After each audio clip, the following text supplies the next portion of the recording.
ఇచ్చి ఉన్నాడు, లేకపోతే సిద్ధపరిచి ఉన్నాడు. అయినా కానీ మనం వాటిని గ్రహించక వాటిని మనం తెలుసుకొనక ఏం చేస్తాము, మరలా దేవుని మనము అడుగుతూ ఉంటాం. అప్పుడు దేవుడు ఏం చేస్తాడంట, కామ్గా వాటిని వింటూ ఉంటాడు. అంటే దేవుడు మనకి ఇచ్చిన దానిని కూడా ఒక్కొక్కసారి మనం గ్రహించేటువంటి స్థితిలో మనము పడిపోయి ఉన్నామేమో.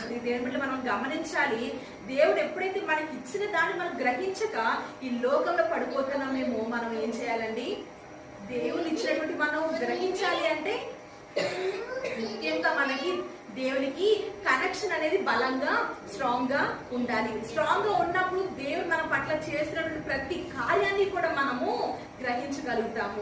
చూడండి, ఫ్రెండ్స్ ఉంటారు, ఇద్దరు ఫ్రెండ్స్ ఉంటారు, వారు చేస్తున్న ప్రతి ఒక్క పని కంటే ఒక వ్యక్తి చేసిన ప్రతి పని కూడా రెండో వ్యక్తికి కన్ఫర్మ్ గా తెలుస్తుంది. అంటే ఆ ఇద్దరు రిలేషన్ అనేది ఒకరు చేసేది ఇంకొకరు ఖచ్చితంగా తెలుస్తుంది.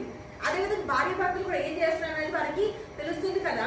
అదే విధంగా దేవుడికి మనకి కూడా ఎలాంటి రిలేషన్ ఉండాలంటే, మనం చేసే ప్రతి ఒక్కరికి దేవుడికి తెలుస్తుంది, కానీ దేవుడు చేసే ప్రతి ఒక్కటి మనకి తెలుస్తుందా, తెలియదు. కానీ అలా తెలుసుకునే విధంగా ఉండాలి అంటే దేవునికి మనకి ఉన్న బాండింగ్ అనేది స్ట్రాంగ్ గా ఉండాలి. అక్కడ సంబంధం అనేది మనకి చాలా బలమైనదిగా ఉండాలి.